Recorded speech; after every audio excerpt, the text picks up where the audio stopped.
নিজ বিধানসভা এলাকা পরিদর্শন করলেন বড়জলার বিধায়ক সুদীপ সরকার।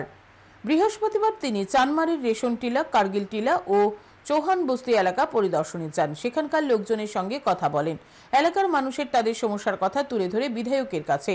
পরে বিধায়ক সুদীপ সরকার জানান, রাস্তা ড্রেনের সমস্যার কথা উঠে এসেছে। রাস্তাগুলি দিয়ে যাতায়াত করতে অসুবিধায় পড়তে হচ্ছে লোকজনকে। কারো ঘরে ঢুকে বর্ষাকালে বৃষ্টির জল। বিধায়ক জানান, চেষ্টা থাকবে দপ্তরের সঙ্গে কথা বলে সমস্যা নিরসনের। প্রতিনিয়ত তিনি এলাকা পরিদর্শনে আসেন। এলাকাগুলির উন্নয়নে চেষ্টা থাকবে বলে জানান বিধায়ক সুদীপ সরকার। আমরা কি হালে আছি, কি করতে আছি, আমরা কি অবস্থা, এরা তো আমরা চুপ করে না। আমরা তো হিন্দুর দেহের এই যেমন এই রাস্তা যেমন আসেনি, তারা খুঁজে দেখ যে আমরা যে বৃষ্টি এলে তো আমরা করতে বারণের কোনো সুবিধা থাকে না।